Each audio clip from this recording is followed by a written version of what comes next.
7 o'clock this evening. GB News, the People's Channel, Britain's watching. Monday to Thursday, 9 p.m. till 11 p.m. Join me, Dan Wootton. I'll bring you the sharpest takes and hottest debates. Do you not believe in prison? I don't believe in prison. I'm completely stunned. I guarantee you there'll be no spin, no bias, no censorship. I actually was personally quite offended by it.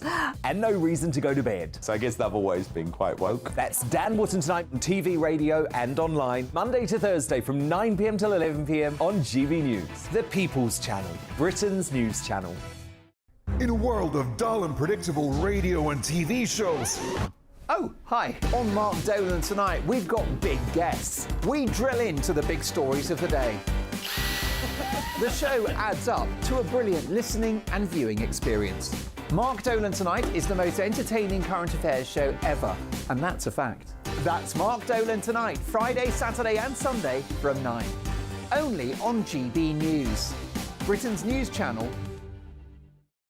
Like all families, we have arguments every now and then, but actually we agree on what the mission of GB News is, and that's the most fundamentally important thing. GB News provides the kind of platform that lets all voices be heard. We don't hold back. We're free to say what we really think. Just because some people who live in a tiny little Westminster bubble think that their particular story is important, that's not the most important story for me. And often they will be difficult stories, stories that you won't find on the establishment media. Because what people think in the north of England may be very different to what they're thinking in the home counties. We're going to carry on telling the world what life is really like for households up and down the UK. We love to be in your car, in your kitchen as you're having your breakfast. Whatever you're doing, you are part of the show.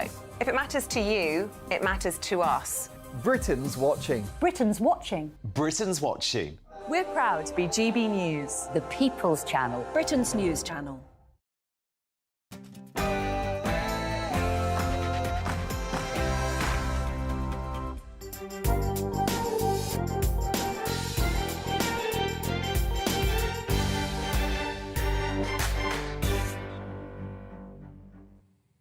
Welcome to the Camilla Tominey Show. Lovely to see you this morning. Good morning. Thank you for joining me. We've got a fun-packed show as ever.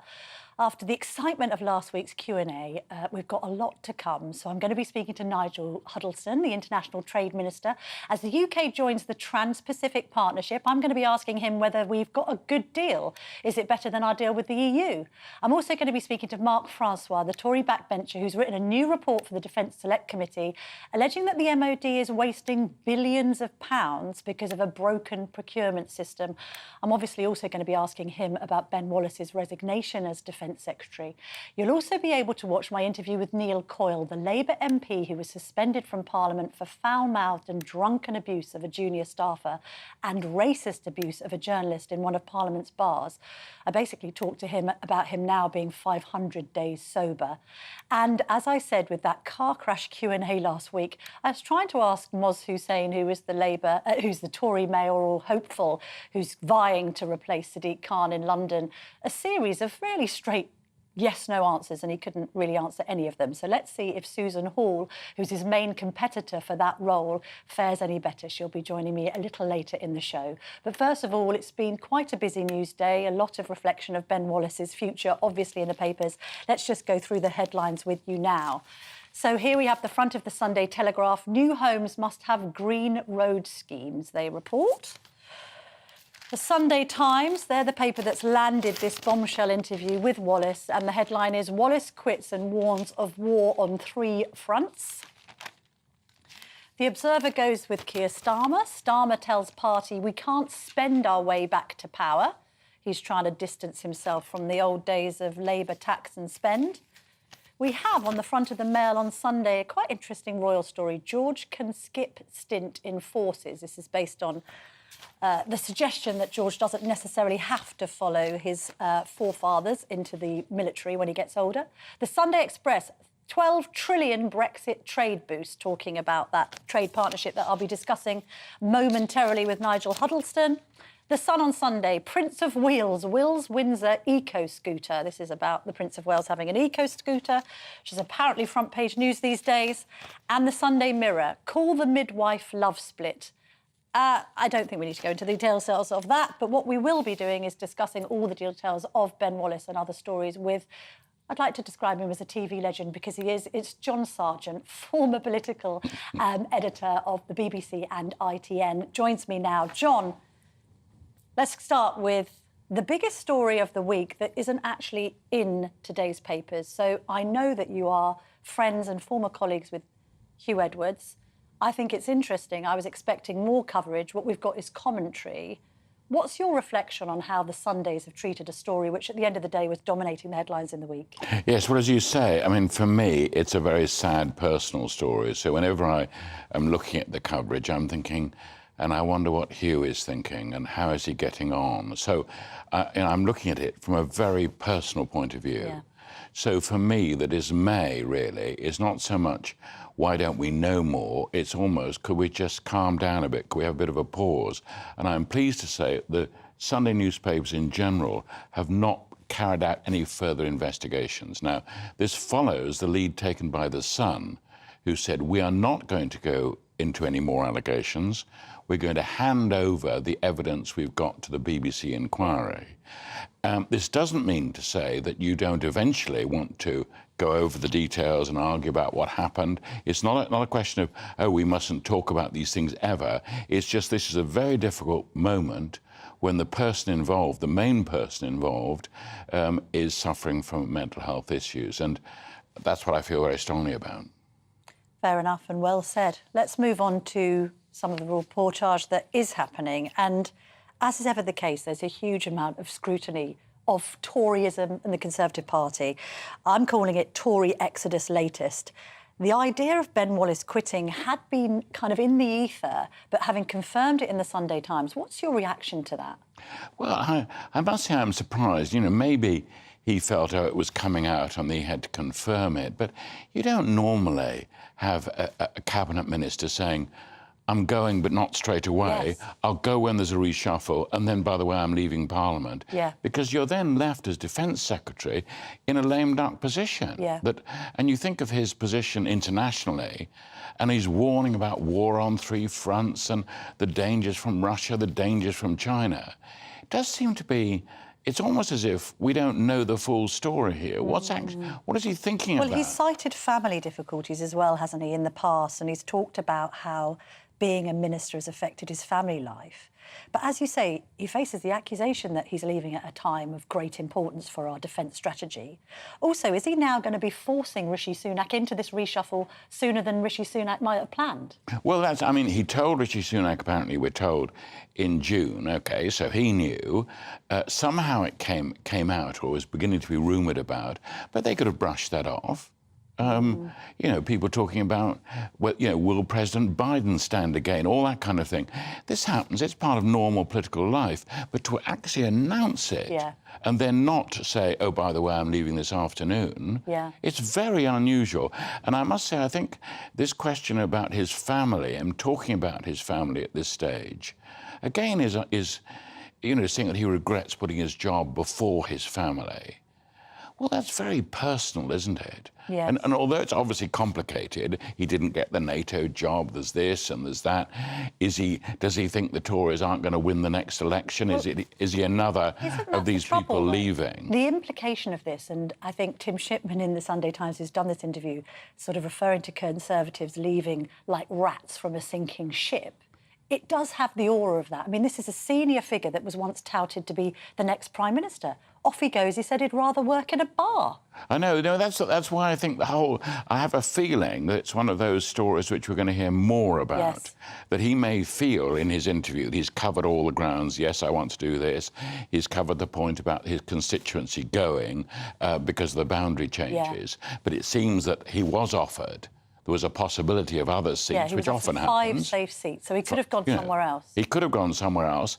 And, of course, the problem for Rishi Sunak is that he's a very well-respected minister. Yes. And some people... And experience, because some people are saying, look, this cabinet isn't fit for purpose, you need to bring in some grey hairs. Maybe he will now. I mean, let's see how this... It's meant to be a summer reset, reshuffle. Let's see how it goes. The timing, though, John, ahead of these by-elections, terrible, isn't it? It is how do you think terrible. the by-elections are going to pan out? Well, I think they're going to be very difficult for the Conservatives. I mean, very, very difficult indeed. The opinion polls overall are saying that. Now, of course, you shouldn't judge each individual by-election. There are often differences. But the general sort of thing, are they ready to have by-elections? Are they ready to face the public? And the answer must be no, they're not ready. Yes. Let's have a look at some of the strategy on this. We've called it Operation Gloves Off versus Operation Gag On. We say that because there's a story in the Sunday Times saying Tories desperate to woo back their fed-up base. Where do they start? They talk about inheritance tax cuts. Then, at the same time, you've got Starmer telling his party, we can't spend our way back to power. So it seems as if the Conservatives are now coming up with retail offers, while Starmer's strategy is to just stay stum and hope that all of the attention is taken up by the Tories imploding. What do you think of those strategies? I think it's interesting. I mean, let's start with Labour, because in a way that's obvious. They've always got, as they move towards being, or they hope to move towards, from not being so much the party of opposition, but the government in waiting. Now, that means they've got to be much more careful about the accusation. We know what they're like. They'll promise to put up taxes and they'll spend more. That's what Labour does. Now, that's a very powerful image, which some people will go on holding. So you can't win over everybody. But elections, of course, are won in the middle. They're won by people who think, oh, I wonder how I would be affected by this. Yes. So Keir Starmer is quite right to stress that we were going to make sure that we won't promise things we can't deliver. They've got to build up their credibility. This is how, after all, Tony Blair won and Gordon Brown won in the past, by making it clear that, you know, they will stick to their rules and all the rest of it. I think on the government side, so much depends on, frankly, how confident are they in winning the election? Yes. If they were confident, they wouldn't need to talk necessarily about inheritance tax in this way. They've tried this before. George Osborne tried it before the 2010 election. And there was a great surge of excitement, and it put Gordon Brown off an immediate election, if you remember. So that was, for 3 years, that sort of meant the election didn't happen because of this. And then George Osborne again went on about this after he was Chancellor. So they try it on because people just think, oh, great, tax cuts. But, I mean, they do need to provide something that Tories can kind of cling on to, because I find it funny they talk in this language of it needs to be a retail offer. Well, it just needs to be a Conservative policy that might be in danger of actually encouraging people to vote for them. I mean, John, it's slightly desperate, isn't it? Well, I think the trouble is they seem to be more connected with what the opinion polls are saying and what the people say in answer to various questions in focus groups. That isn't the way to do it. No, I mean, what people want is a sense of belief. They know the way they're going. The only way they can win the election is by saying, look, it's the direction of travel. Yes. What we're trying to do is we're getting inflation down. We've not succeeded yet, but don't let Labour ruin it, is the old cry. From elections past. It's still a powerful slogan, but to make sure you build it up, you've got to be consistent at every level in saying, this is the way we're going, this is what we're trying to do. Be clear about your strategy. John Sargent, thank you very much for joining me this morning. Lovely to speak to you. Now, we're delighted to be in Wales this week with our People's Panel. Tom Harwood is in Cardiff. Bore da, Tom, how are you getting on? What would the guests on the People's Panel like me to ask the ministers that I'm going to be speaking to today?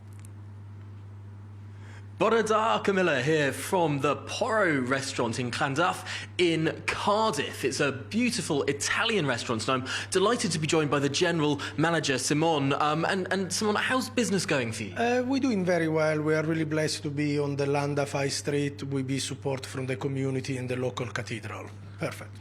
Brilliant. Well, thank you so much for having us here in your wonderful restaurant. And I'm also I'm delighted to be joined by two brilliant GB News viewers this morning, both Errol and Ian. And Errol, let's start with you. Are there any local issues here in Cardiff that are exercising you? Sure, one of the most topical ones at the moment is Stradey Park in Llanelli. Rugby players know it well. One of the primary hotels, beautiful property, is apparently about to be taken over for purposes of illegal immigrants' housing. The local community are, if I may say, up in arms, and apparently 100 jobs are set to go. They're very, very topical. Really topical, and I suppose that's a story that is also reflected right across the United Kingdom at the moment.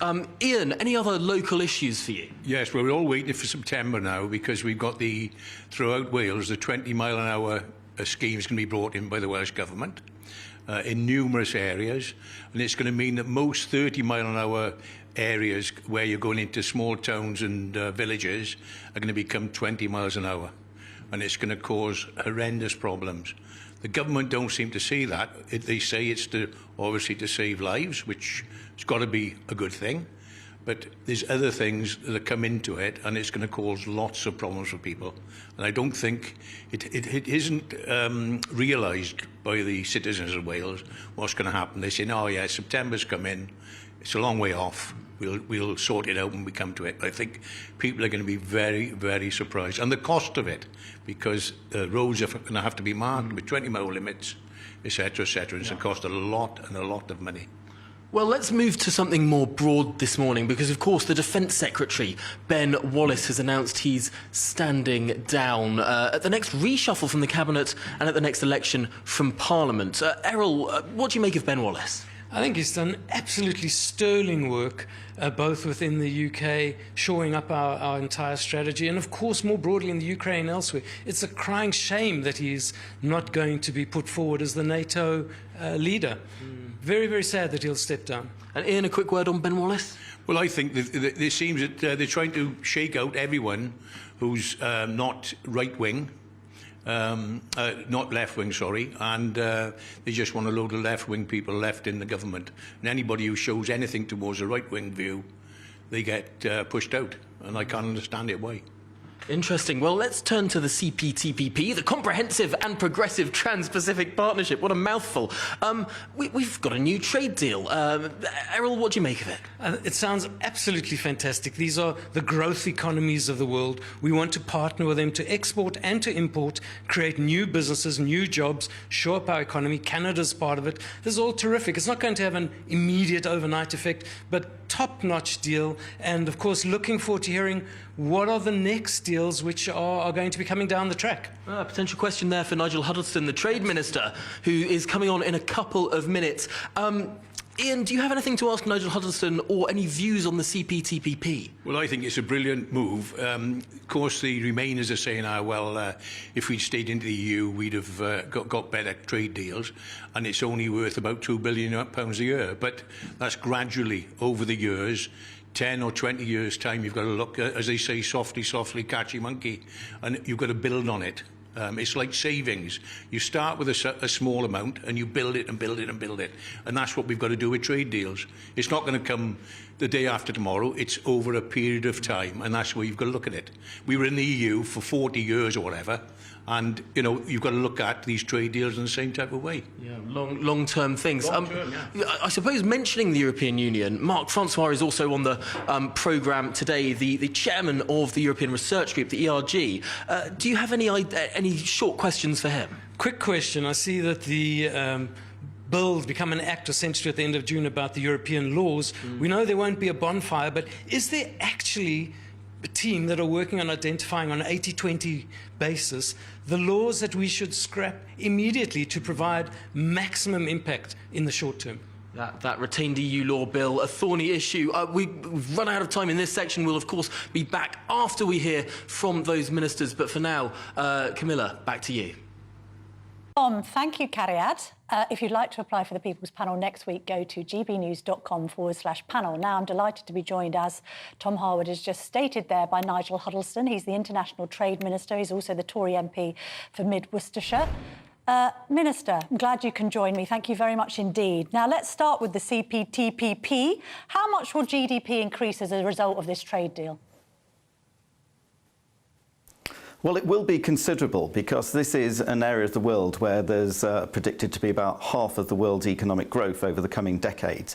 So there's all sorts of forecasts and models out there, but the reality is, let's just focus on the jobs, the economic activity. We're talking about billions of pounds of additional economic activity right across the country. It will benefit every nation and region of the UK. And as the panel just mentioned as well, it's not just about where we are now, but where this could go in the future as well, because we expect the membership of CPTPP to expand over the coming years. So I wouldn't be too obsessed with the current numbers. This is about the potential growth for the UK economy. Well, we do love a number, Mr. Huddleston, and obviously it would be good to know a precise figure, because the criticism has always been that we can't replace what we had with the EU. That's what the Remainers say. I mean, are they right to say that? This can't really be equivalent to the trade that we had, the free trade that we had with the EU.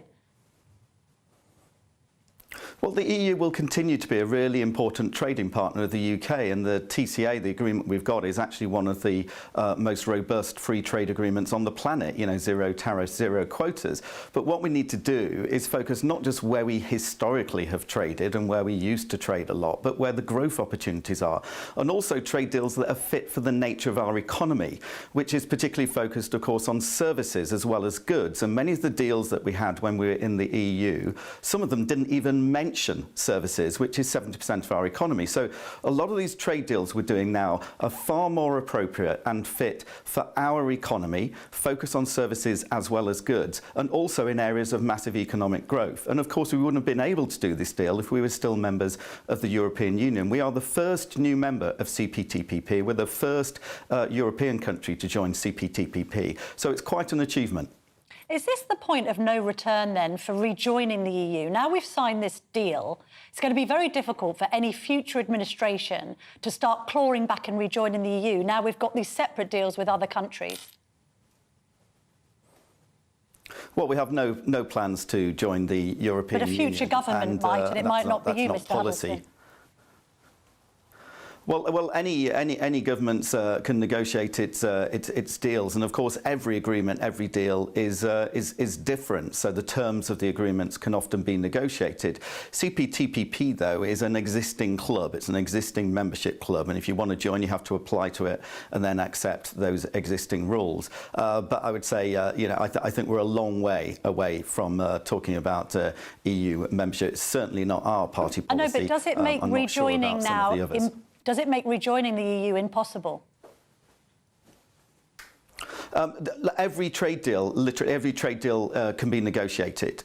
So these all of these things are up for future negotiation. But certainly we're very comfortable with CPTPP membership. I think the difference is as well, what we're talking about here is trade deals, and that's really important. We're talking about trade deals. We're not talking about a political and economic union, and I think that's one of the big differences, which your panel, I think, were alluding to as well. You know, this is not like for like. We're not trying to replace the EU with CPTPP. This is a trading opportunity. This is not a political union. OK. Let's move on now to your colleague Ben Wallace's resignation, announced today in the Sunday Times that he's going to step down at the next reshuffle. This is terrible timing for the Conservative government, isn't it? I mean, we now effectively have a lame duck defence secretary at a time when the threat from Russia and China has never been greater. Oh, you know Ben better than that. Ben will be laser-focused on delivering right up until the last second. Well, you say that. He's laser-focused on leaving office, isn't he? An incredibly talented... No, he'll be absolutely focused on doing his job, as all ministers are, right up until the last minute, because it's really important we deliver on the promises to the British people. He's an incredible talent, but also I respect his decision and other people's decision on both sides of the chamber, by the way, if they decide that actually they want to do something else. This is a very demanding job, being an MP. Well, why doesn't he go now and let somebody else do the job? A minister, and we respect his decision. Well, I think because he's delivering very, very well at the moment, and of course any ministerial roles are at the discretion of the Prime Minister. I think it's fair and reasonable that Ben has given the Prime Minister notification that come the next reshuffle he would like to stand down. I think that's perfectly fair for him to make that decision and make that public. But as I said, you know Ben as well as I do. He will be absolutely focused on his job right up until the last second, because he's incredibly professional and dedicated. Doesn't it show a complete lack of faith in the party and the party's future come 2024 to lose somebody as senior as Ben Wallace?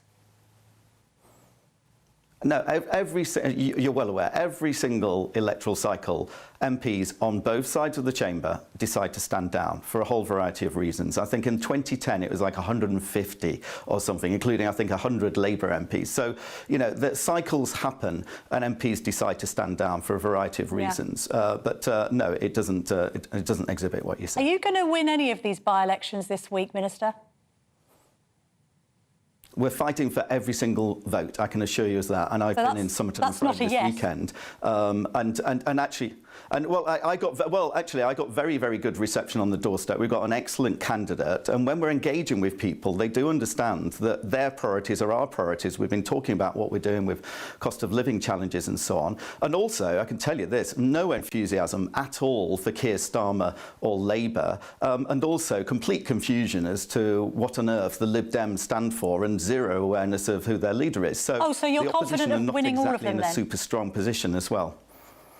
I'm confident about winning as many elections every time we stand. It's really important that we fight for every single vote. And certainly, I say we've got excellent candidates who would make excellent MPs, and very, very clearly they're the best choice out there. So we're fighting for every single vote, and we'll continue to do so right up until the last second. And when are you going to scrap inheritance tax?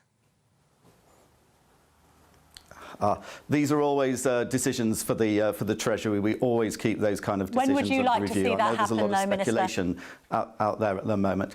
Well, I certainly get representations from my constituents both ways on this issue, and I know those are the considerations that the Treasury will be weighing up. But should your government be cutting taxes like inheritance tax? Well, it's an instinct of Conservatives to, when and where possible, to reduce taxes, and that is certainly a long-term goal we always have, because we recognise that every time we spend money, there's no such thing as government money, it's the public's money, and it's really important that they have as much of that in their pockets, decide how they spend as they want to. So the instincts of Conservatives are always... you know, again, these are issues and considerations for the Treasury. You're well aware. Would you like to see tax cuts in the autumn all roads always statement? lead to the Treasury. I'd like them to carefully consider and make balanced decisions based on the demands as well for public expenditure. So we need to be very, very careful in these decisions. But my long-term instinct is absolutely to reduce taxes. That is, you know, one of the things that differentiates the Conservatives. We believe in small government and low taxes wherever appropriate, balanced, of course, with good public services. So our instincts are in that direction. Minister, thank you very much indeed for joining me this morning. Now, lots more to come on today's show. In just a minute, I'm going to be speaking to Mark Francois. The Tory MP has written a new report for the Defence Select Committee, alleging that the MOD's broken procurement system is wasting billions of taxpayers' cash. Don't go anywhere. The temperature's rising. Boxed Solar, proud sponsors of weather on GB News. Hello there, good morning to you. I'm Jonathan Vautry here with your latest GB News weather forecast provided by the Met Office. Low pressure is still firmly in control as we head into the second half of the weekend, but it is gradually pushing its way off towards the north. That will allow those isobars to widen slightly across southern areas of the UK. So winds are a touch lighter here compared to yesterday. It is still going to be quite breezy across eastern coastal areas and up into central areas of Scotland. More persistent rain continuing throughout western Scotland. Further to the east might see some thunderstorms developing. Elsewhere, there will also be some heavy showers at times, but some sunshine in between that as well, climbing to highs of around 21 to 22 degrees Celsius. Into the evening, some of those showers will fade their way off, but we could see some persisting into western coasts of England and Wales, also into the far north of Northern Ireland, but more persistently throughout the night, continuing on and off across many areas of Scotland. Temperatures generally falling down to around 11-12 degrees Celsius, but with lighter winds tonight, we might just drop into single figures in some rural spots. Many of us on Monday then will again see a day of scattered showers and sunny spells. The heaviest of these potentially developing across eastern areas as we move into the afternoon. Some rumbles of thunder also possible here, but noticeably the winds will be lighter across the southern half of the UK compared to the weekend. The breeze just still continuing across the northeast, temperatures ranging between 18 and 22 degrees Celsius. There are further showers and longer spells of rain possible, though, as we head towards the rest of the week. Bye-bye. The temperature's rising. Boxed Solar, proud sponsors of weather on GB News.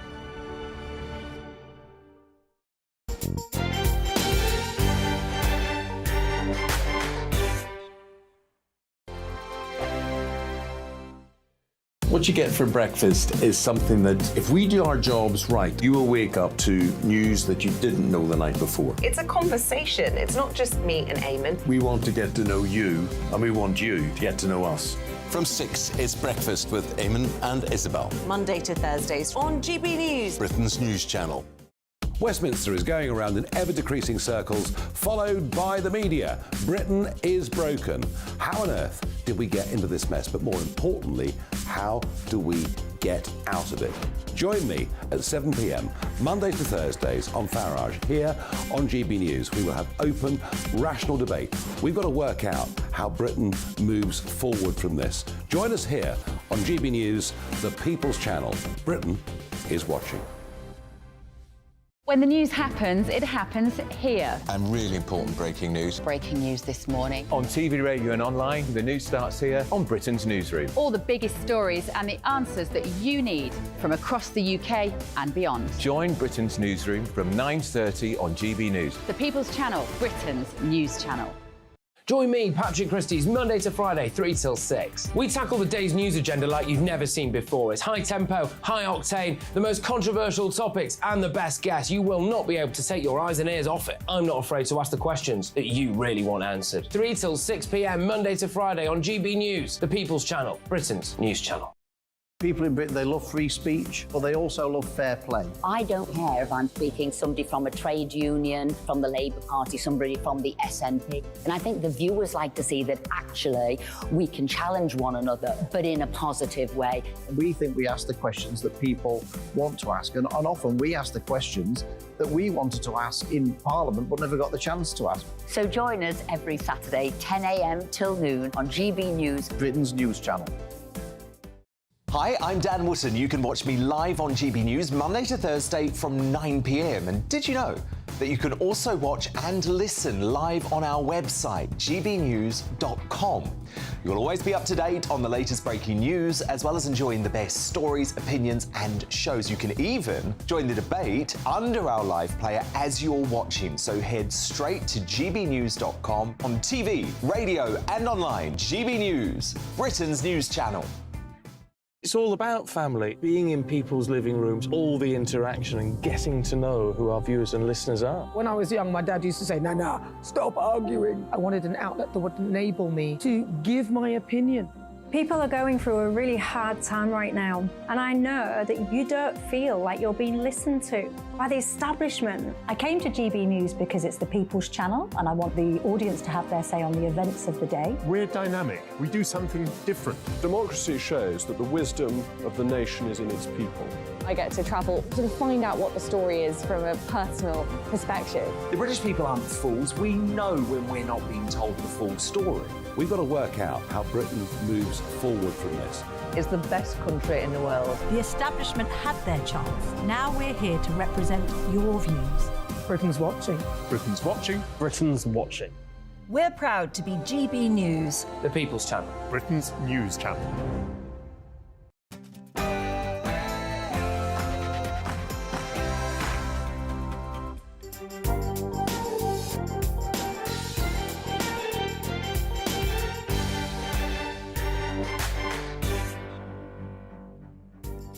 Welcome back to the Camilla Tominey Show. Now, in just a minute, I'll be speaking to Mark Francois, the Tory MP who's written a new report for the Defence Select Committee, alleging the MOD's broken procurement system is wasting billions of taxpayers' money. All that after the news with Polly Middlehurst.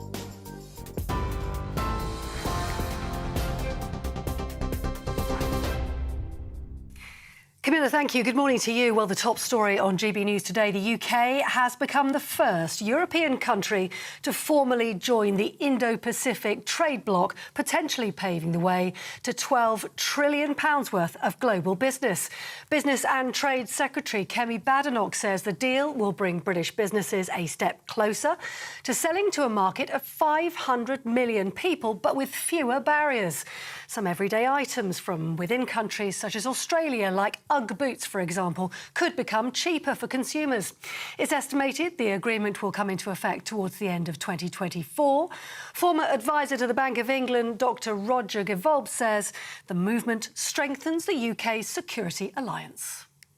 This is one of the world's largest trade groups, but of course we're already doing business with 99% of the members, and it's only going to increase Britain's gross domestic product by less than 1%. But it's nice to join this Asia-Pacific group because it strengthens our ties with the new security alliance with Australia and the United States. Well, in other news today, the Defence Secretary Ben Wallace will give up his government position at the next cabinet reshuffle, and he won't be standing as an MP at the next general election. That's according to today's Sunday Times newspaper. It comes just days after the Prime Minister Rishi Sunak rejected comments by Mr Wallace which suggested Ukraine should show more gratitude for military support it's been given from the UK. And Matt Goodwin, Professor of Politics at the University of Kent, says it represents wider problems for the Conservative Party. Now, the Home Secretary has published a letter to Sir Keir Starmer claiming a Labour staffer met with Just Stop Oil and Extinction Rebellion operatives in private meetings. Suella Braverman claimed that internal memos from Just Stop Oil showed MP Jess Morden met with the environmental groups to sell them on how Labour is still driven by the environment. Suella Braverman called for the sacking of Miss Morden and for all office holders within the party to cut contact with, as she referred to them, extremist groups. Military news, and former soldiers could be joined up to join a reserve force in case of future crises. The Sunday Telegraph reported it as part of a planned overhaul of the British military, which would reduce the army to its smallest size yet since the Napoleonic Wars. Ministers are expected to defend the proposals, part of the long-awaited Defence Command paper, insisting the war in Ukraine shows how UK forces can become more agile. The army currently consists of more than 75,000 personnel, with the paper reporting that the government will announce plans to cut it down to 73,000. That's it. You're up to date on TV, online, DAB+ radio and the TuneIn app. You're with GB News, Britain's news channel.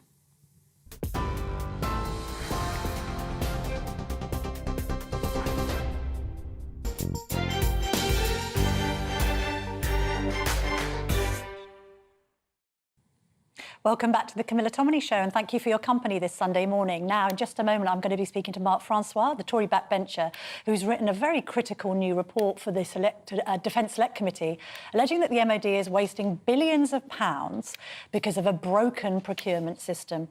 Also, he was downing 12 pints a night in Parliament while serving as an MP and was banned for a foul-mouthed racist rant at a journalist. But Labour MP Neil Coyle is now 500 days sober. You'll be able to hear my candid interview with him later. And after the trouble that the last mayoral hopeful got into trying to answer my yes-no game questions, Moz Hussein, I'm going to be speaking to his main competitor, Susan Hall, to find out if she can answer a straight question with a straight answer. Now, first of all, I'm joined by Mark Francois. You've led the inquiry into the defence procurement for the Defence Select Committee. You're also alleging that the MOD's procurement system is broken. You're also the MP for Raleigh and Wickford, and, of course, you're chair of the European Research Group, the ERG. Mark, thanks for coming in this morning. Good morning. Good God, this report doesn't make for great reading. You're talking about a procurement system that is broken. You're talking about the fact that we are not adequately defended. We've not got enough ships, tanks or planes. And now the Defence Secretary has bailed. Yeah, it's not great. So to put it into context, we spend about £50 billion a year on defence, and almost half of that is spent either on buying equipment for the armed forces or servicing it while it's in operational service. So we looked at that half of the money that's being spent, and we did indeed conclude that it is broken. In fact, very quickly from the report, this one sentence summarises it. we have discovered, this was after a 6-month very detailed inquiry, we have discovered a UK procurement system which is highly bureaucratic, overly stratified, far too ponderous, with an inconsistent approach to safety, very poor accountability, and a culture which appears institutionally averse to individual responsibility. And as a result of that, we go on to conclude we believe the system is now in need of major comprehensive reform. Are you saying that this might be a risk to national security? Because obviously we're facing unprecedented threats from Russia and China. I mean, the timing of this report, you would have thought that we'd got our ducks in a row, we're providing all of this weaponry to Ukraine, and it seems as if we can't really get our own house in order. Yes, I mean, it is a risk to national security and also to that of our allies. There is a war in Ukraine. Jens Stoltenberg, the very well-respected Secretary-General of NATO, who Michael Portillo knows well, said before Christmas, NATO could get drawn into this conflict. So we might, conceivably, have to fight at short notice. And, for instance, if you look at the army, some of the vehicles we would have to fight with, because of these procurement failures, are 40 or 50, or wait for it, even 60 years old. We cannot field a full warfighting division, which is a commitment to NATO. Because of these procurement problems, because the system is broken, we can't meet our NATO commitments to our allies. You know what the criticism from the left will be about all this, Mark? It will be that there's been 13 years of Tory failure on this. I mean, whose fault is it? Is it Ben Wallace's fault? Does it go further back than that? I mean, you have been in power for more than a decade. Why haven't these problems been resolved? That's a fair criticism, but for the record, these problems have been there for decades. There were big procurement problems under Labour, with the aircraft carriers, with a thing called the Nimrod. Procurement problems, you sort of lose faith in the entire system. Well, that is why we've titled the report, It Is Broke, and it's time to fix it. So we make 22 quite crunchy recommendations, one of which, the chief of which, is a sense of urgency and need not to leave it for years, but to fix it now, and to align accountability with responsibility. Because what you find is the system is so bureaucratic, hardly anyone. Tell me about some of the numbers, because I think there's a killer statistic in this report, isn't there, about how many people are actually working on procurement. Right. So we did some international comparisons. We looked at how the Americans did it, the French do it, and the Israelis do it. Defence Equipment and Support, D&S for short, is our main procurement arm. That employs 11,500 people. The Israeli equivalent, the Department for Procurement and Production, or DOP for short, employs 300. So if the Israelis can do it with 300, and they do it pretty well, why do we need 11,500? Is this a civil service failure, then? At the system, well, there are military officers involved in it too, to be fair. Yeah. Our system is far too sclerotic, it's far too bureaucratic, it's far too stratified.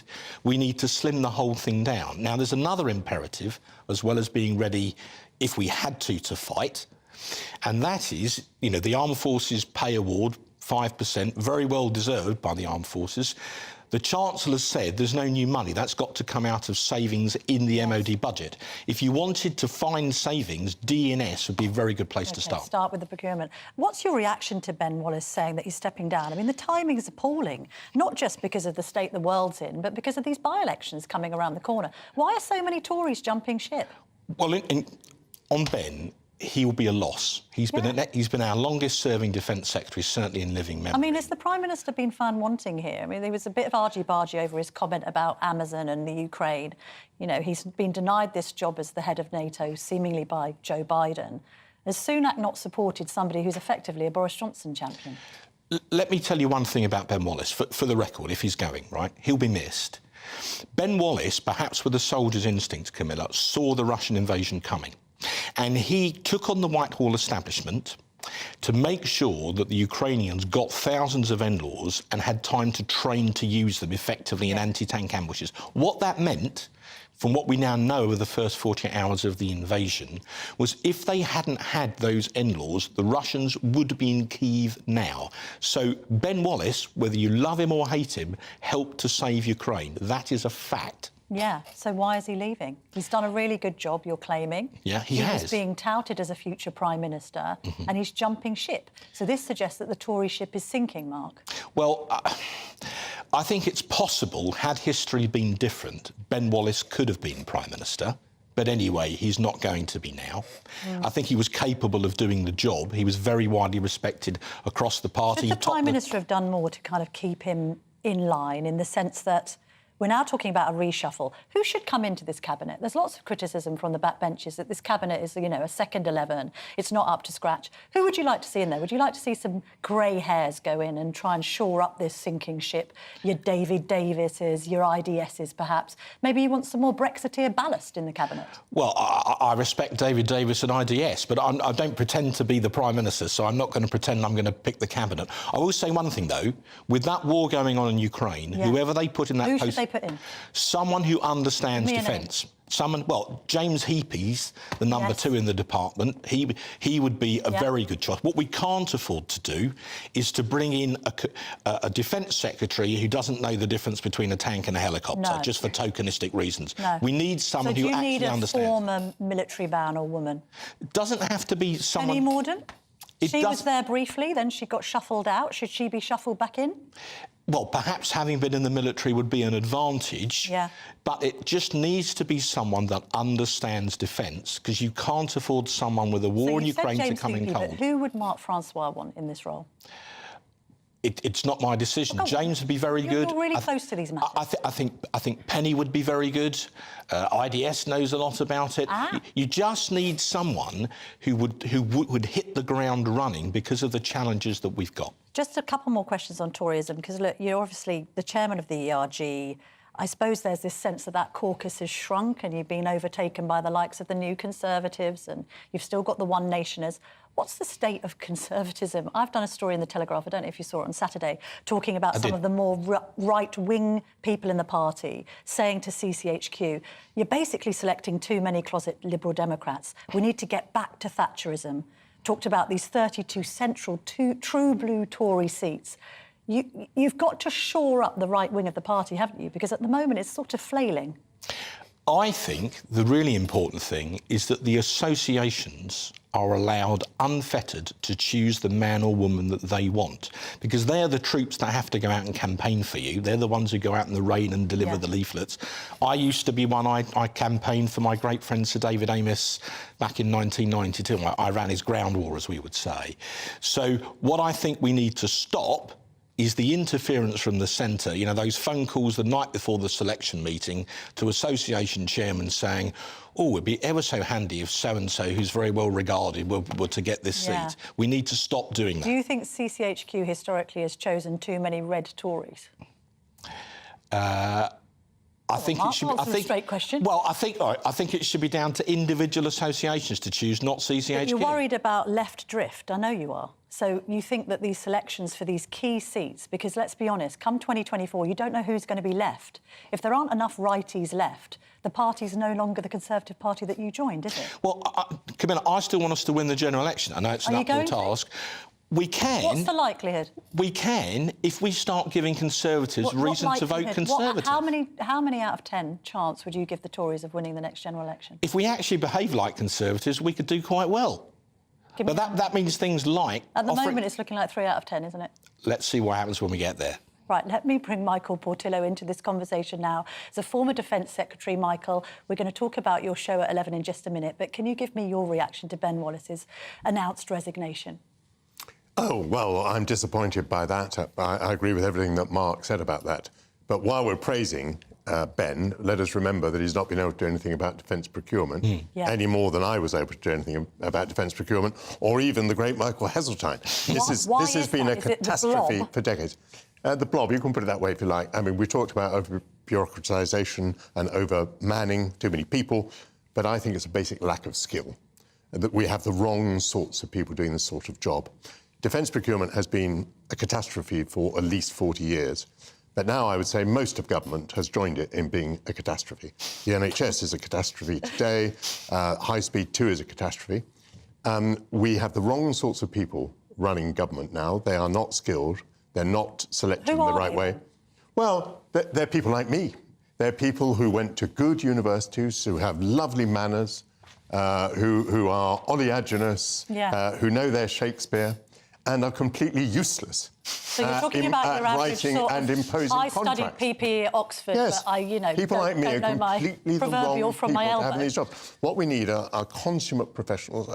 I mean, we need people only who have been to Harvard Business School and, graduated in the top 10%. Do we? I mean, we've got that as a Prime Minister, and he's not universally popular with his own party, let alone with the country. No, but I think it's a step forward, and we don't have enough people like that as civil servants. So the contracts are not being written properly, they're not being enforced properly. I mean, it is absolutely disgraceful. You see, in NATO, we have this ludicrous target of spending 2% without any reference to how well or how badly it is spent. Yes. And what Mark has made clear, I mean, how do you spend 50 billion and end up with about 13 or 14 surface ships? How do you spend 50 billion and end up with an aircraft carrier that doesn't work? That's what GB viewers and listeners think. With motor vehicles that happen? injure the soldiers that travel in them. Yes, without because they're too loud. With a handful of planes. I mean, how is it possible? But nothing will change because, as Mark's report says, nobody's willing to take personal responsibility. And ministers, I'm afraid, also are a class of people. It's not just that they're Oxbridge, but they are a class of people who do not devote themselves to the subject of how you reform systems. Nobody knows how to reform systems. And so this will go on and on forever. It's very, very depressing. One of the problems is that the Minister for Defence Procurement, who has day-to-day oversight of the system, has changed too often. Since 2016, we've had 9 of them. Their average tenure has been 9 months. So just as a minister gets up to speed and starts to understand what they're supposed to be doing, they get moved. So one of the recommendations we make is that a Prime Minister should keep that person in post for at least the bulk of a parliament to give them a fighting chance to work out what they're doing. I've told this anecdote on GB News before, but I was chairing a meeting as a Secretary of State for a big IT project. The room was full of consultants and civil servants. I said at one point, who is responsible for this project? And they laughed. They thought laughter was the proper response to this question. And after a minute, one of the civil servants said, I suppose if it comes to that, Secretary of State, I am. No one was responsible. That was 25 years ago. But this is is the same so it's today. it's too much buck passing and contracting out of central governmental decisions to... Well, I don't know about contracting out. I wouldn't necessarily say that. I kind of mean that loosely, not literally. And this is what Mark has found in his report. There is no accountability. There's a lot of buck passing, no accountability. No one will ever be fired. All that will happen is that people will be moved, promoted, end up in the House of Lords. Oh, they get a golden handshake. Golden handshake. Go off to another department on more money. And indeed into a defence procurement contractor. Quick question, because obviously we want to ask you about the show, but really quickly, how bad is it for the Conservatives? Obviously, you know what electoral humiliation looks like. Are they sorry to remind you of that, but are they facing some kind of apocalypse come 2024? Yes. Well, it's a possibility. A year and a half out, you don't know what's going to happen. And it was very interesting reading Chris Mullins's diary, before 2015. He assumed that Labour was going to win. I assumed that Labour was going to win. None of us thought the Tories were going to win. So things do change, and a year and a half is relatively a long time. But I do rather agree with Mark that unless the party gives people reasons to vote Conservative, then they're not going to win. Who have you got on your show? Well, I've got a marvellous Black Briton whose origin is in Africa called Tom Owolade, and he's written a book, This Is Not America, in which he's saying to try and frame race relations in Britain by reference to what's happening in America is ludicrous and wrong. Terrific book, absolutely fascinating. We're going to look at Mark Rylance's latest on-stage performance. He's brilliant, Mark Rylance. Yes. Lefty, of course, but never mind. Well, we can't hold that against him. He's a great actor. Great actor, and that's the point. A lot of them are, darling. And that's the These point in lovies. play They today. do tend to be left-leaning. I've been along to a marvellous exhibition at the National Gallery, which I'm going to take you along to as well, because I took the cameras after Impressionism, and I'm going to be talking about Taylor Swift, because I'm a Swiftie. You love Taylor Swift. Yeah. You've got a thing about her. Who hasn't? You do raise the tone here. You really do. Highbrow fare. Thank you to both of you. Thank you to Mark for coming into the studio. Really important subjects that we've been covering. Now, let's go back to Cardiff, where I believe Tom Harwood is with the People's Panel, chatting away. Tom, can you hear me? How are you getting on? Camilla, again, yes, I can indeed hear you, and we've been talking. You've given us so much to talk about, not least Michael Portillo's comment just then about too many people like him in government, too many people who studied PPE at Oxford or Cambridge. And Errol, you seem to quite agree with that comment. Well, you know, Michael is the most wonderful fellow, and I'm sure there are many like him, highly educated, but my approach from the business side is to look at an organisation, say, what is the output that we require? Adopt a zero-based budget approach and say, this is what we require, these are therefore the funds, not to say, oh, last year we had X amount, let's add on 10%. That's how we bake in inefficiency, and the costs just seem to spiral out of control. Worse still, we're not really deploying much automation and AI across government at all levels to deliver far better services to every citizen at lower cost. So we could run government a lot more like a business. Absolutely. Rather than, yeah. Ian, does that chime with you? Oh, absolutely, 100%. I think that I've met loads of people in my life, highly educated people, but they don't have the common sense and, you know, the things that ordinary people do in their lives. They don't seem to know anything about it at all, you know. And I think that life skills are much more important in lots of ways than being highly skilled or being to university, etc., etc. And I think this university, Tony Blair started it. When I was younger, 2% to 3% of people went to university. Tony Blair changed it to 50% of people going to university, and I don't think that was a particularly good thing, you know. To some extent, we might be seeing that come down again with these new degree-level apprenticeships and all this that the government is trying to do. I reported on one a couple of days ago about a space apprenticeship. Sounds very interesting. But should we circle back to CPTPP? Because Nigel Huddleston, to some extent, answered your points on this issue, and he mentioned something interesting about CPTPP expanding further. Yeah, I think that the expansion of CPPT, the Indo-Pacific grouping, is one that holds a lot of other dimensions. We live in a very uncertain world. The strategic grouping of NATO and us now joining this collective of growing economies, I think has to be looked at also against the BRICS nations and the new members that they are bringing in. And unfortunately, it seems that we are going into a world of two parts, more confrontation, and it's going to take a lot of statesman-like politicians to rise above that particular competitive edge. And to some extent, CPTPP can be this sort of bulwark against those BRICS nations, the Russias and the Chinas of this world. Ian, you seem to nod along very fervently when Nigel Huddleston was saying, this is a trade deal, not a political union. Yeah, that's very important, because I voted to join the EU when the original vote came out, and my wife voted against it, and she said it's going to end up a political piece of work rather than a trade deal, and she was 100% right, and that's what it gradually.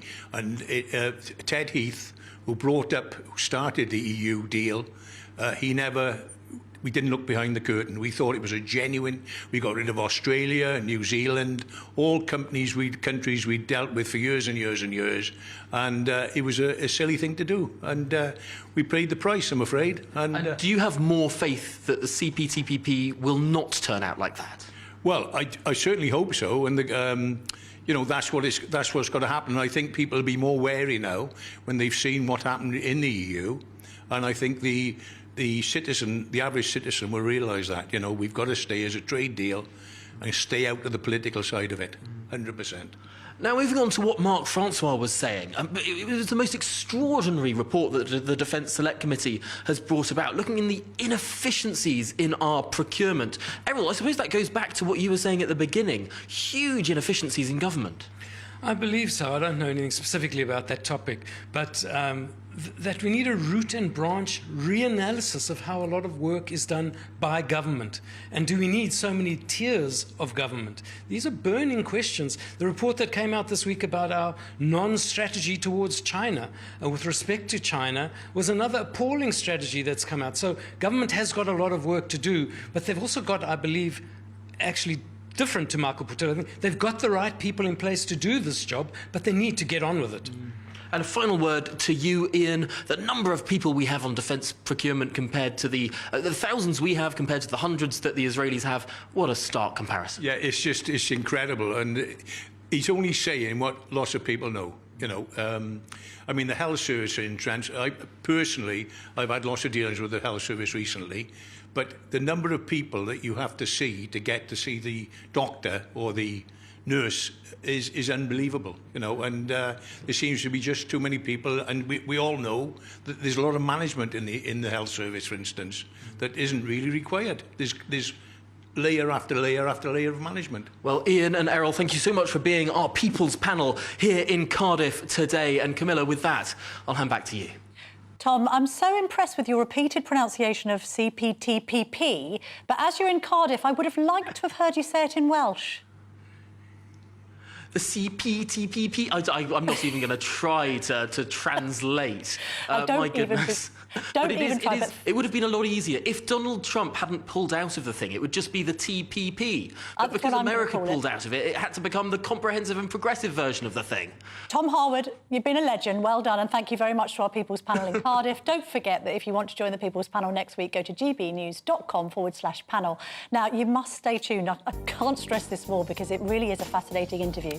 He was drinking 12 pints a night while serving as an MP in Parliament. He was suspended from the Commons for 5 days for drunken, foul-mouthed abuse of a junior staffer and for racially abusing a journalist. But Labour MP Neil Coyle has turned his life around and has now gone 500 days sober.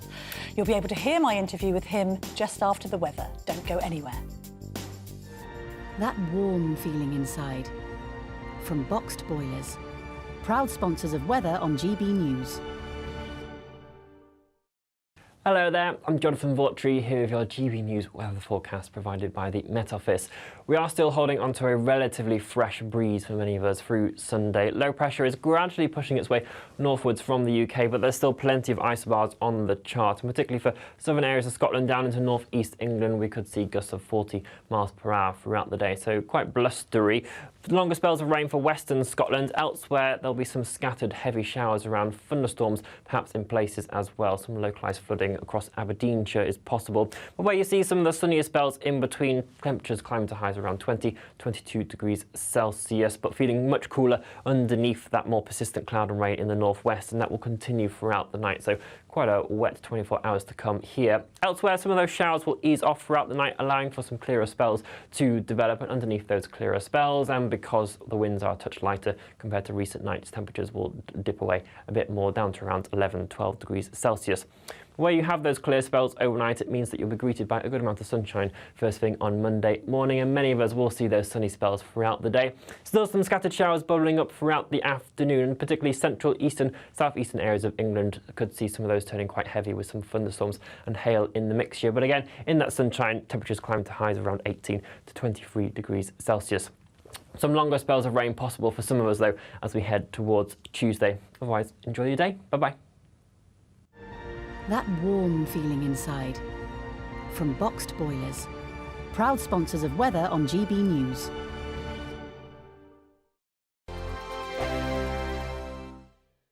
The Live Desk with me, Mark Longhurst. And me, Pip Thompson. It's here Monday to Friday on GB News. From midday, we'll bring you the news as it breaks, whenever it's happening and wherever it's happening, from across the UK and around the world. Refreshing, feisty, but with a bit of fun too. If it matters to you, we'll have it covered on TV, radio and online. Join the Live Desk on GB News, the People's Channel, Britain's news channel. Weeknights on GB News from 6 p.m. You'll always get drama. Please stop, Michelle. I know, yeah. Please stop. Should I just shut up? Romance. You like me, I like you. There you go. There you are. Well, don't tell anybody. Adventure. Etc. That's the whole point. And action. Sergeant read my superstar panel. They're already at it. They're fighting. It's going to be quite a show. Only on GB News, the People's Channel, Britain's news channel. So Jubes and Kerr, we tackle the issues of the day with real robust debate, both sides of the fence, battling it out with me in the middle with my forthright opinions and views, and often really interesting things happen because you start with a position and then by the end of the debate you find actually, well, I might not have thought about that one. What we need in this country is 2 new political parties. You should maybe think about doing a 2024 calendar. I'm Michelle Dewberry and I'm keeping you company right through until 7 o'clock this evening. GB News, the People's Channel, Britain's watching. Monday to Thursday, 9 p.m. till 11 p.m. Join me, Dan Wootton. I'll bring you the sharpest takes and hottest debates. Do you not believe in prison? I don't believe in prison. I'm completely stunned. I guarantee you there'll be no spin, no bias, no censorship. I actually was personally quite offended by it. And no reason to go to bed. So I guess they've always been quite woke. That's Dan Wootton Tonight on TV, radio and online. Monday to Thursday from 9 p.m. till 11 p.m. on GB News. The People's Channel, Britain's news channel. In a world of dull and predictable radio and TV shows. Oh, hi. On Mark Dolan Tonight, we've got big guests. We drill into the big stories of the day. The show adds up to a brilliant listening and viewing experience. Mark Dolan Tonight is the most entertaining current affairs show ever, and that's a fact. That's Mark Dolan Tonight, Friday, Saturday and Sunday from 9. Only on GB News, Britain's news channel. Like all families, we have arguments every now and then, but actually we agree on what the mission of GB News is, and that's the most fundamentally important thing. GB News provides the kind of platform that lets all voices be heard. We don't hold back. We're free to say what we really think. Just because some people who live in a tiny little Westminster bubble think that their particular story is important, that's not the most important story for me. And often they will be difficult stories, stories that you won't find on the establishment media. Because what people think in the north of England may be very different to what they're thinking in the home counties. We're going to carry on telling the world what life is really like for households up and down the UK. We love to be in your car, in your kitchen as you're having your breakfast. Whatever you're doing, you are part of the show. If it matters to you, it matters to us. Britain's watching. Britain's watching. Britain's watching. We're proud to be GB News. The People's Channel. Britain's news channel.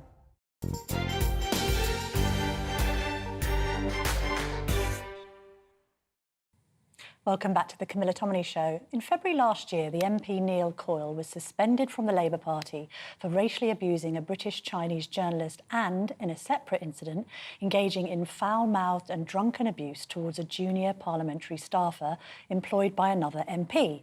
He was drinking heavily at the time and, after an investigation by the Parliamentary Standards Commissioner, was banned from the House of Commons for 5 days.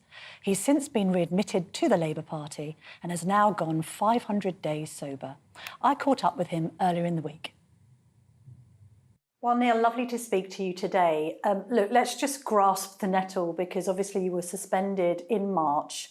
There was this incident in a parliamentary bar. A probe found that you'd made racist comments towards a journalist, and you engaged in foul-mouthed and drunken abuse of a parliamentary assistant to another MP. What have you got to say to that journalist, Henry Dyer, and indeed the parliamentary assistant? Well, I say sorry again.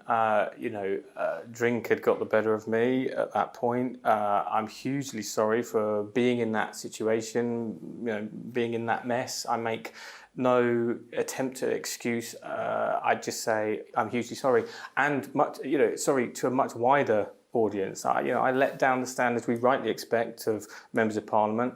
My constituents deserve better. My family deserve better, frankly. So I'm ashamed of the situation I was in with the level of drink, the dependency I had at that point. Yeah. I'm pleased that through the complaint, through the action they took, I was able to get the support I needed to stop drinking altogether. Did that kind of prove to be a catalyst for you personally? Tell me, how much were you drinking at that point? How drunk were you on that particular night? So the night of with Henry Dyer, I think I'd had a dozen pints. A dozen? A dozen, yeah. Was that typical? Certainly, yeah, at that level. It was probably about 200, it was over 200 units a week. It was to the point that the medical recommendation was not to stop cold turkey, because it would have done more damage to my body to have stopped full stop than to reduce over time and then stop altogether. As I say, it's shocking, and I knew I wasn't in control of the drinking, and this was a catalyst for seeking help. I should say that when I initially sought help, I was declined support. It was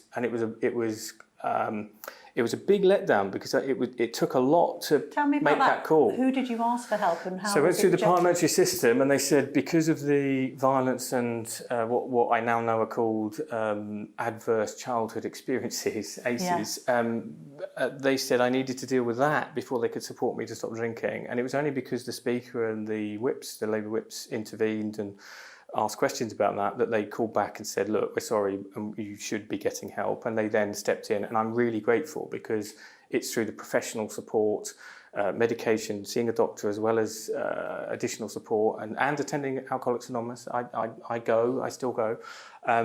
All of that has helped me reach the point I'm at now, which is 500 days having not had a drink. And how do you feel 500 days into this? It's amazing, and I have, I haven't been this long without alcohol since before I was a teenager. That's the sad truth in the situation. I'm really pleased to have made it now to 500 days.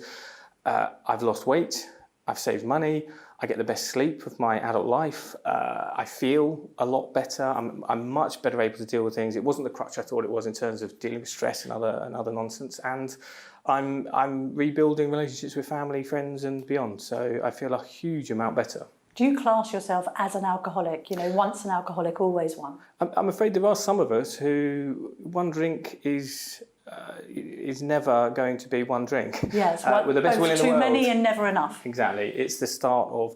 I'm afraid I'm just one of those people that if I stop for one pint, it'll turn into 10, and that's why there's no point me saying I'll have 3 nights off or I'll set a cap on limit, all the rest of it. It's all nonsense. For me, it has to be no alcohol. And when you talk about those childhood experiences, do you think they have informed how you were drinking and how you became a problem drinker? It's part of it. I mean, it's hard to untangle all of it, frankly, and it's all. If I'm, it's all a bit new. Yes. I'm not the kind of person, and I go into schools in the constituency, I go into schools in Birmingham and say, especially to young men, you've got to speak out, you've got to talk when you're not feeling well, you're not feeling right. You look at the suicide rate it's the biggest killer of young men, suicide, and it's because we don't talk, because we're unable, and there needs to be much more of a focus on supporting, in particular, young men to talk about difficult issues. For me, it was mum's catastrophic mental health, the change from her being mum to being someone who could not recognise us and didn't know what day it was, frankly. But also, it was the violence that then came into our lives one way or another through different relationships Dad had. All of that definitely has an effect. I can't deny that. But equally, my family are big drinkers, and I think my nan on Dad's side was an alcoholic. I think there are others in the family who definitely need to at least try to cut down, if not outright stop. So it's a mixture, I think. I don't think it's one single issue. Obviously, this happened in a parliamentary bar. Do you think Westminster's got a booze problem? You're saying you were drinking 12 pints a night. You're an MP. People watching this will be thinking, goodness me, that's excessive. It's surprising for somebody in your position of authority. And there were others drinking more than me, and they're still doing it. And I've supported other colleagues to reduce or stop since doing it myself. Have people approached you since this happened? Yeah. And when I've spoken out about this, for me, it's personal insurance. This is about me saying, I know I messed up. I'm really sorry, not just to the individuals, but I'm really sorry because I knew I wasn't in control, but I was really struggling to get back in control, and reaching out was a really important step, and I'm glad I'm through that. But there are others who definitely need to be supported in a similar way, or in a way to stop. Some of it is about one really simple thing I recommend to anyone is there's a Drink Aware app where you can just be honest with yourself, record the units every week, because that way you'll get a really true picture of where you're at on the spectrum and whether you might want to take steps to reduce, even if not stop. Now, Momentum, unsurprisingly, because you were a fierce critic of Jeremy Corbyn, have said that you shouldn't be able to stand at the next general election as a Labour candidate. Yeah, they said that last time. Okay. And the time before. There's an argument that what happened in that bar, racist comments, foul-mouthed and drunken abuse trumps whatever Corbyn and indeed Diane Abbott have done, and they're not allowed to sit as Labour candidates. Well, Diane's case is still going through the system. Let's see where that goes. The difference between me and Jeremy Corbyn is I've said sorry, and I mean it. He has never apologised.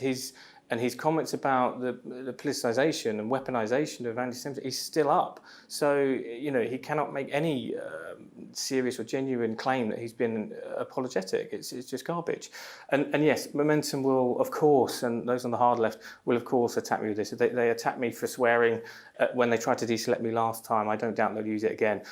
And I go to members here and I just say, look at my track record. Look what, you know, from day one as MP for this constituency, my outreach surgeries in the mosques, my work on the most difficult estates, that's where I go. That's where I place my effort in this constituency. And look at the people I've brought forward in the local party, including the only Muslim hijab-wearing councillor in Southwark is someone I got to join the Labour Party. I knocked her door, signed her up, and she's now Deputy Mayor of the Borough of Southwark. So I'm proud of my track record here, and I hope that if anyone's serious about who represents this community, they look at what my wider contribution has been. And on drinking, I know the mantra of AA is one step at a time. I mean, how do you view the future? You're hoping, I'm sure, to never drink again, to continue with this, because it's been life-changing. It has been life-changing, and as I say, I feel so much better now. I wouldn't want to go back to drinking. It's for my health, my relationship with my daughter and my family, but also for my job. And I said to the whips, make a condition of giving the whip back that I carry on not drinking, because that's best for the Labour Party and it's also best for me, and it's the whips doing their pastoral job, if you like. So that is what I will be doing. Neil Coyle, thank you very much for being so candid in this interview. Lovely to speak to you. Thank you. Fascinating interview now coming up after the London mayoral hopeful Moz Hussein struggled to answer some pretty simple questions with me last week. I'll be quizzing his rival for the Tory nomination and the woman hoping to be the first female mayor of London, Susan Hall. Don't go anywhere. What you get for breakfast is something that, if we do our jobs right, you will wake up to news that you didn't know the night before. It's a conversation. It's not just me and Eamon. We want to get to know you, and we want you to get to know us. From 6, it's Breakfast with Eamon and Isabel. Monday to Thursdays on GB News, Britain's news channel.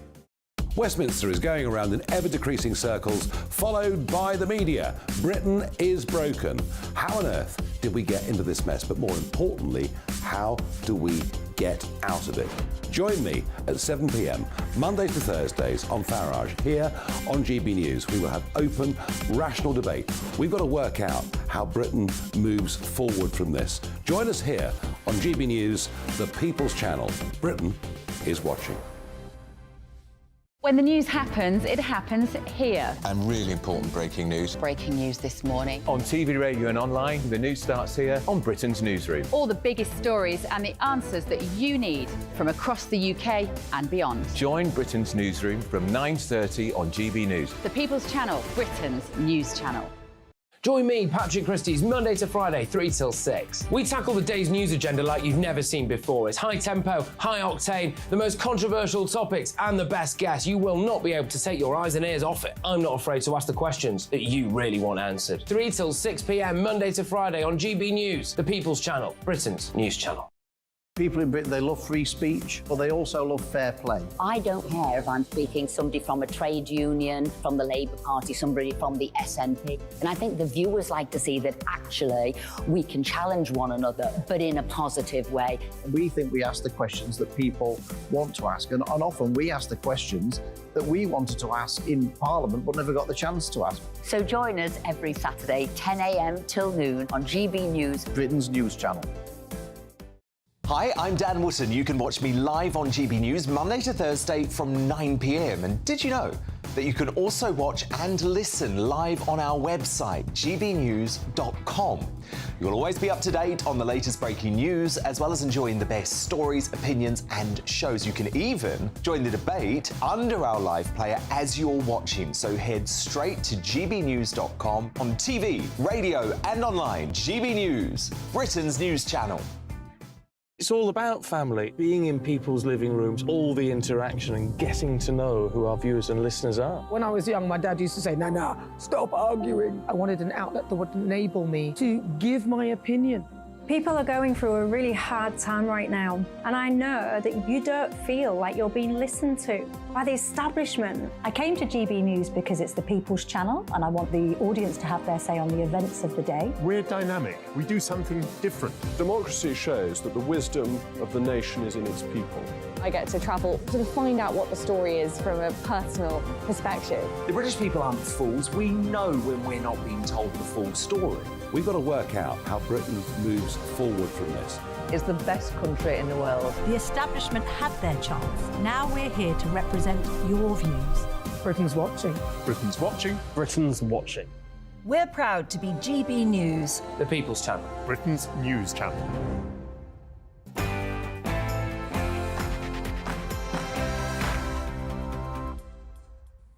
Welcome back to the Camilla Tominey Show. Now, I'm delighted to be joined in the studio by Tory London mayoral hopeful Susan Hall. She's a member of the London Assembly and until recently was leader of the Conservatives in the London Assembly. Susan, lovely to see you. Lovely to see you. Now, for the uninitiated, let's just go a little bit over your background because you start out as a car mechanic in your dad's garage. Yep. You used to run a hair and beauty salon, I believe. Yep. And now you're in the running to be London Mayor. Why? Just give us a potted history of your trajectory to this position. I've done lots of different things. I've run a business for well over 30 years, and that would be the hairdressing and the beauty side of things. But when I left school, I went into my father's, he'd died by then, I went into his garage and I just found it fascinating. When I was young, he used to teach me to strip down engines on the lawnmower or whatever. Right. And I just, it wasn't the sort of thing that people did then, but I loved it. I love taking things apart and trying to put them back again. Do you still like to pop the bonnet of a car and get involved? Can you take out a carburettor and all that nonsense? No, not these days. You open the bonnet and you think, oh my God, I need an electrician, not a mechanic really. So no, things have changed drastically over the years, but it was good fun at the time. Well, tell me where you stand on some car-related matters then, because obviously we've got this ban coming apparently on diesels and petrols by 2030. Yeah. We've got the spectre of ULEZ in London. Where are you on these sorts of green initiatives? Well, it is a good ambition to do it by 2030. I don't know that we'll get there. Do you support the ambition? Yes, we've got to, because we see climate change. We've got to do what we can. Having said that, there's lots of problems along the way. With regard to the ULEZ expansion, Sadiq Khan's own analysis shows that it won't make virtually any difference at all, but it will to hard-working taxpayers in London. It's just nothing but a tax raid on Londoners. I mean, he makes this point, you know, what about air quality? The argument to you, Susan, will be, oh, well, you're just happy to see people die because of pollution in London. You know, you're being a Luddite about the advancements that we need to make, both in, I suppose, electric and hydrogen-fuelled cars, but equally, to bring this index down, you've got to have the ULEZ. Right. First of all, you don't have to have the ULEZ expansion. I'd leave the original ULEZ in place because central London does have an air problem, an air quality problem. But if you look at the policies that Sadiq Khan's putting in now, just take Park Lane and that cycle lane. Yeah. So all that's done is made traffic back up. And that But are you very anti-cycle lane? Because you can't win London if you say you're anti-bicycle. No, I didn't say that, though. I said just take that one as an example. We've got the park next to it. All that one has done is made traffic back up. I read a really interesting statistic the other day that for every minute a car is idling, it could fill up 150 balloons worth of fumes. I mean, this is the criticism of LTNs, low traffic neighbourhoods. Absolutely. That you've got people actually spouting out more pollution because they're going over unnecessary humps, also turning around. We've got electricians and plumbers saying they used to do 10 jobs a day in London. Now they can only do 4 or 5. What would you do to change that? Well, work with the councils where they are, because lots of the residents, lots of Londoners do not want these. They want them out. But will you say no more LTNs, no more ULEZ expansion? What else are you going to ban? It's not just a case of banning. If you look at the ULEZ expansion, I found £50 million in an environmental fund, if you like, for different councils to bid into, to look at if there's little pockets or hotspots, I call them, hotspots of air pollution. They could bid into that fund to see how they can fix that little area. Yeah. But if you look at the massive area of the ULEZ expansion, it's ridiculous. It's not needed. And I knock on doors all the time, you can imagine. I'm a politician. People are incensed about this. In 20-something years, I've never known. To vote for you if you got the nomination. I ask this because You are quite right-wing, is that right to say? And you're a Brexiteer. Are you therefore in tune with Londoners who we know are quite left-leaning and have Remain tendencies? It's true, I'm a Brexiteer. On some things, I'm slightly right. On other things, I'm not. And the thing is, we've got to find what Londoners want, and we've got to say what we will do to sort out the issues that Londoners are concerned about. What are you right-wing on, then? I'm told I'm right-wing. About what? Because I think it's because I speak my mind. Right. And people, certainly people from the left, the minute you speak your mind, they say, oh, you're right-wing. Actually, it's just a label that the left give you. But why does Sadiq Khan say that he'd rather face you than Moz Hussein? That suggests that you're less of a threat to him. I think it's a double bluff. Because, really? Yes, because he knows full well I know all the mistakes he's making. I try and bring those out in the Assembly. But the argument from Moz Hussein's side is, look, you know, he's a Muslim and he's a man of colour and therefore he might have more of an appeal to the BAME community in London than you might as a kind of career Tory politician. Is that a fair assessment? No, because at the end of the day, one of the things I really want to fix is policing in London, and that affects everybody. It doesn't matter about your age, your background, what sex you are. How would you do that then, Susan? Right, well, the first day in City Hall as the mayor, I would be talking to Sir Mark Rowley to discuss with him exactly how we're going to get the Metropolitan Police out of special measures. It's absolutely vital.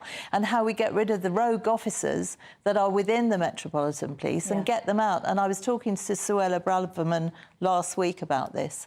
And she Would you like to see more understands stop and search in London? Yes, I would. We must get these knives off the streets. We absolutely must. And I was also going to ask, how come you haven't got as many backers as Moz Hussein? He seems to have these big Tory donors, Nick Candy and all the rest of it. Have you got big backers? I see Paul Scully's come out for you today in the Telegraph. Yes, he has. Would have been a rival if he had been selected. Yes, that's right. I mean, have you got enough support to do this, Susan? Can you do this? Yes, Is this a bit of a lost cause? No, I'm certainly never a lost cause, Camilla. Absolutely not.